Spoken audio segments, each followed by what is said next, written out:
किसी ने उछाले होंगे आकाश से बरसे अंगारे, किसी ने उछाले होंगे। हम सब चल रहे हैं सत संस्कारों के मार्ग पर, किसी ने तो संस्कार डाले होंगे, किसी ने डाले होंगे, किसी भाव में किसी का संयोग मिला होगा, कोई मुनि मिले होंगे, कोई आचार्य मिले होंगे, और हो सकता है बचपन में माता पिता ने जो संस्कार डाले वो अपने आज साकार हो रहे हैं। सौभाग्यशालियों, बीज बोते हैं तो कभी ना कभी उगता जरूर है, बीज बोते हैं तो कभी ना कभी फलता जरूर है, और जब तप त्याग करते हैं तो उसका फल भी मिलता जरूर है।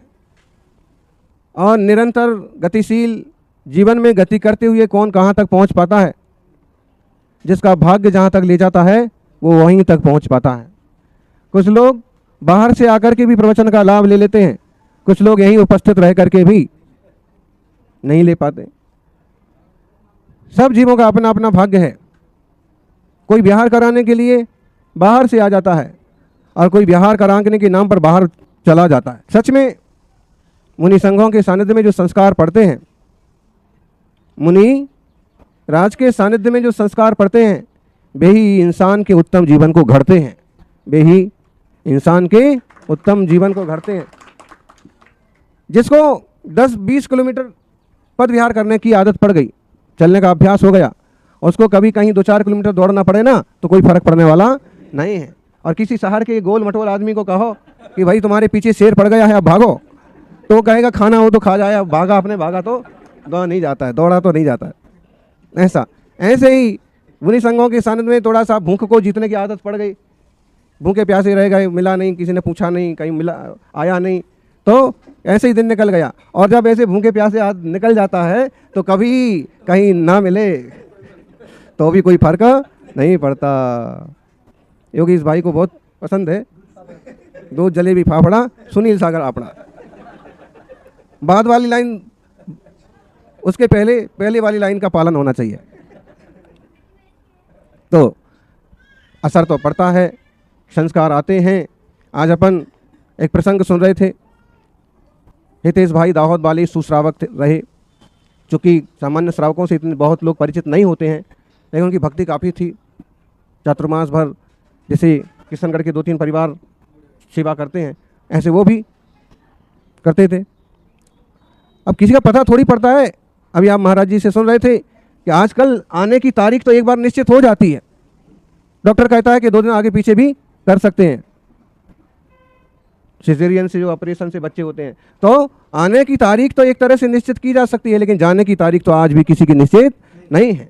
बेईमान डॉक्टर जो है वेंटिलेटर पर रखे रहें वो बात अलग है। जैसे कोई बड़ा नेता मर गया और ठीक समय ठीक दिन नहीं है, सामने छुट्टी वगैरह नहीं पड़ रही है, भीड़ नहीं इकट्ठी हो पाएगी, तो उसको 2-3 दिन वेंटिलेटर पर रखे रहते हैं। और तो इस टाइप से भले वो करते हैं, लेकिन वास्तव में जीने और मरने का कोई भी निश्चित मुहूर्त नहीं है। हमारा जो समय हमारे हाथ में, जो वर्तमान काल हमारे हाथ में है, हम इसका सदुपयोग करें। हमारा आत्मा, हमारी चेतना की निर्मलता कैसे बढ़े, सहज जीवन कैसे बने, इस पर ध्यान देना चाहिए। बहुत ज़्यादा उथल पुथल करना, बहुत ज़्यादा भागम भाग करना, इससे कोई फर्क नहीं पड़ता। इससे क्या होता है? सौभाग्यशालियों, जीवन में उतार चढ़ाव आते हैं, आते रहते हैं।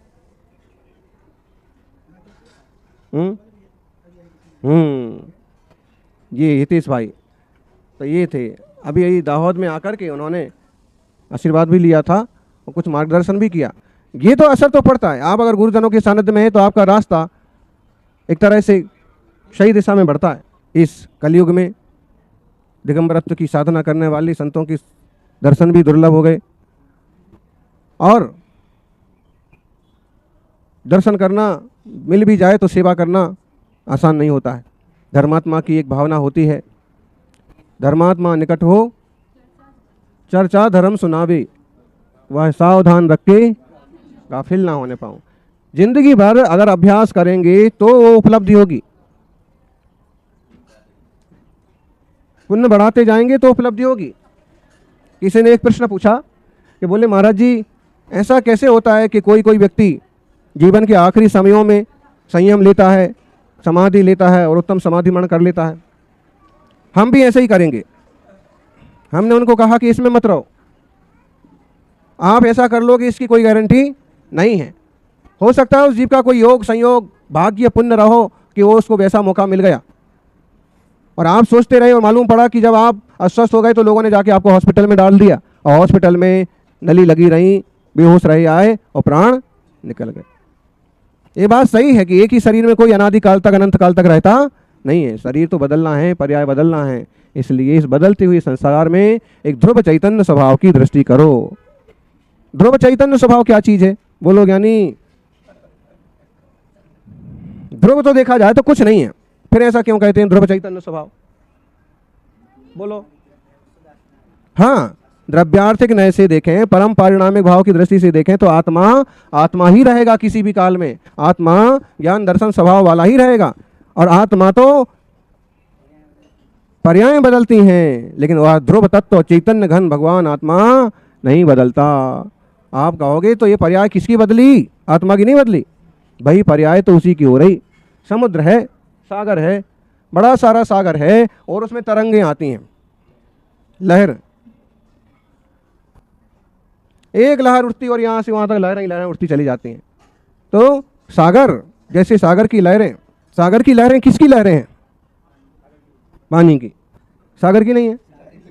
जैसे सागर की लहरें सागर की हैं वैसे जीव की पर्याय भी जीव की हैं। लेकिन ये बात निश्चित है कि लहर आएगी और लहराती लहराती चली जाएगी, चलती जाएगी, बदलती जाएगी, फिर भी सागर तो सागर ही रहेगा। आप देख लो, सुबह आप तरोताजा उठे, उस पर भी दूध चाय पिया तो और नाश्ता किया तो एकदम पर्याय चेंज हो रही है, आपकी खुशी बढ़ती जा रही है। और जब 8-10 किलोमीटर पैदल चले तो धीरे धीरे और फिर मालूम पड़ा कि अभी 2 किलोमीटर और चलना है तो आप गुस्सा आना चालू हो गया। पहले हमको 10 किलोमीटर बताया था और ये तो 11 किलोमीटर ज़्यादा हो गया, 15 हो गया, तो गुस्सा आने लगा। इस पर और कोई सफाई देने आ गया, कहाँ 12 हुआ, कहाँ 11 हुआ, तो और गुस्सा आएगा।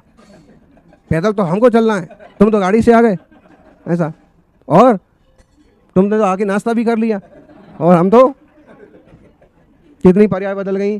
और ये सब स्थूल पर्याय हैं, जो समयावस्थायी पर्याय है, एक एक समय में चेंजिंग हो रही है, उसका तो अपन कोई गणित लगा ही नहीं पा रहे।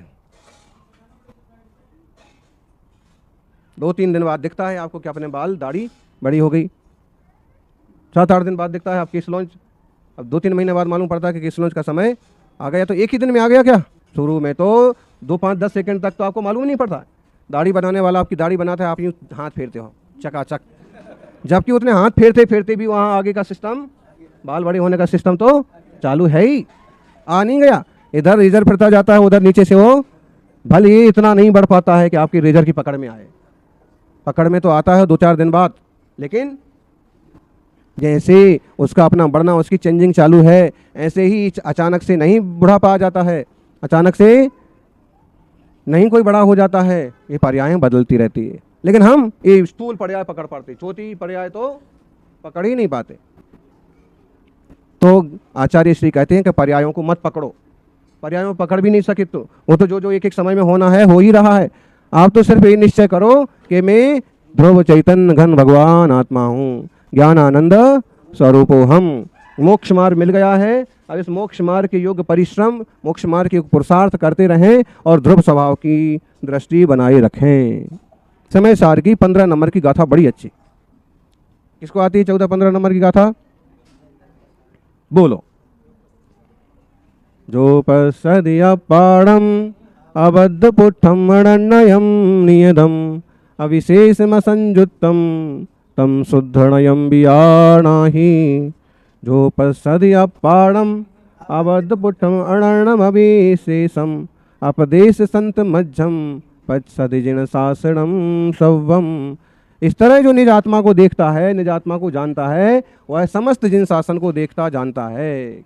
गोरे गांव से विहार करके गए समुद्र किनारे और चौपाटी पर हुआ था, तो चौपाटी पर जहाँ रेत थी वहाँ जाके पाटा लगा दिया।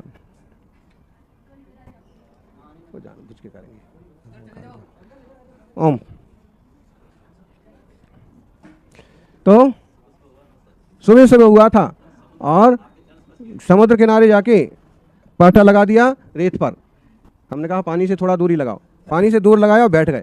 प्रवचन चालू हुआ। इस गाथा पर शुरुआत हुई, जो पश्चादि अपाड़म अवध पुट्ठम अनन्यम नियदम अविशेष मसंजुत्तम तम शुद्धनयम बियाणा ही।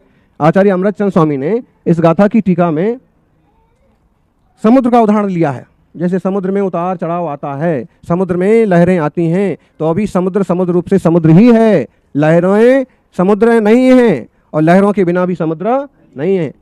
लहरें आती जाती रहती हैं तब भी समुद्र का कुछ नहीं बिगड़ता है। ऐसे ही आत्मा में कितने उतार चढ़ाव आए, कितनी पर्याय हो जाएं, तो भी आत्मा का कुछ बिगड़ता नहीं है।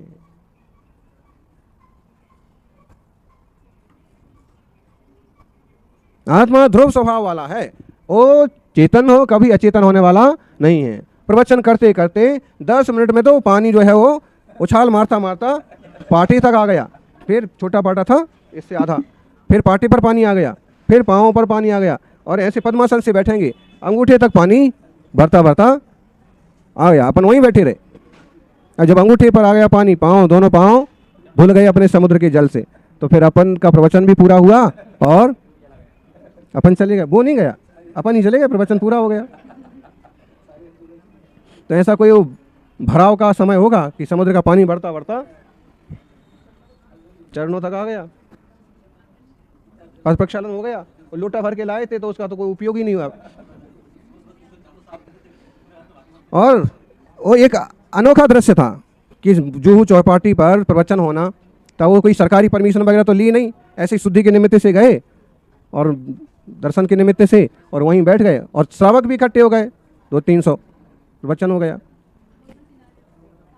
हाँ, वहीं सामने 1-2 चैत्यालय हैं, जिनालय हैं। तो ऐसे है कि जैसे समुद्र में उतार चढ़ाव होता है, जैसे सोने का पीतपना सोने का ही है। अबद्ध पुट्ठम अबद्ध अस्पृष्ट अबद्ध पुट्ठम अनन्यम नियदम। अनन्य है, सोने का पीलापन सोने का ही है, पीलापन और सोना अलग अलग नहीं है। आत्मा ज्ञान घन ही है, आत्मा और ज्ञान अलग अलग नहीं है। जो पश्चादि अपाड़म अबद्ध पुट्ठम अबद्ध स्पृष्ट, अबद्ध है, कर्मों के जंजाल से बंधा हुआ नहीं है। अगर सम्यक पुरुषार्थ किया जाए तो कर्मों का विकारों का यूं नाश हो जाएगा। अस्पष्ट है, कर्मों से अस्पष्ट है, अबद्ध पुट्ठम अनन्य है, अपने आप से अनन्य है, अपने ज्ञान दर्शन स्वभाव से अनन्य है। नियत है, बोले सागर नियत है, सागर कभी अपनी मर्यादा का उल्लंघन नहीं करता। कितनी पर्यायें आए जाएं फिर भी सागर तो, बोले मुनियों के पीछे सागर क्यों लगाते हैं? तो शायद 15वीं गाथा हमेशा ख्याल में बनी रहे इसलिए लगाते। सागर क्यों लगाते हैं? जैसे सागर अपनी मर्यादा नहीं तोड़ता, ऐसे मुनि को कभी अपनी मर्यादा नहीं तोड़ना चाहिए। जैसे सागर अथाह होता है, वैसे मुनि भी अथाह ज्ञान के भंडार होते हैं। जैसे सागर में रत्नों का भंडार निकलता है, रत्न निकलते हैं, ऐसे मुनिराजों में रत्नत्रय के 28 मूल गुणों के रत्न होते हैं।